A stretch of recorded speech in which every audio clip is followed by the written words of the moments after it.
প্রথম আসলো 10th পাসের সময় যে কোনো রকম পাস করে সেটা ভালো মার্ক পাওয়ার লেগে ফইরা টইরা সেটা যে তুমি পরীক্ষা দিছো যে একটা শুধুমাত্র সায়েন্স লওয়ার লেগে।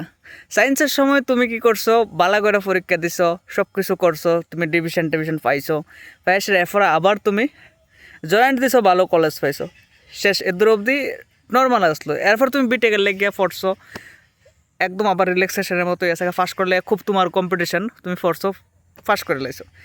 এরপরও ওই মেইন স্ট্রাগল জীবনের মধ্যে এত দিন অবধি যে আসলো যে 10th পাসেরটা, বাবা এটা ফললে স্যার, এটা ফললে তোমার চাপ কমে যাবো গা। হ্যাঁ, আমি তো দেখতেছি চাপ কিতা কমছে। তো নমস্কার সবাই রে।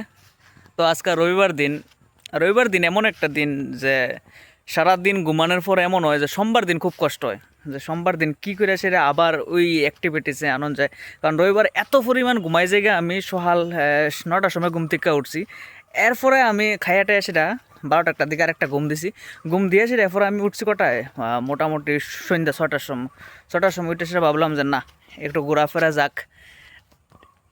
তো এটাই কইতেছি, সোমবার দিনটা খুব কষ্টের হয়ে যায়। তো আমার হিসাবে যে 2টা রবিবারে তো তাহলে বোধহয় ভালো হতো। একটা হচ্ছে সোম মঙ্গল বুধের পরে একটা, আর আরেকটা হয়েছে যায় সেটা তোমার যেটা রবিবার আছে এটাই।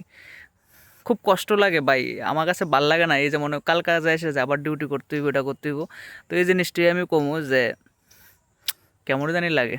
আর কবে যে এই দিনটা আইব যে আর টাকা পয়সা কামানলে কোনো চিন্তাধারাই থাকতো না, আমার কাছে ভাল লাগে না। আমি যখন বোর হয়ে গেছি গা ভাই, কিন্তু কী লাগে এত কিছু, কোনো কিছু দরকার আছে নি? যখন শেষ টাইমে বুঝতেছি না কি আসলে। চলো টাটা, সোমবার তো আইবই, তোমরা তো আটকে রাখতে না সোমবারটারে।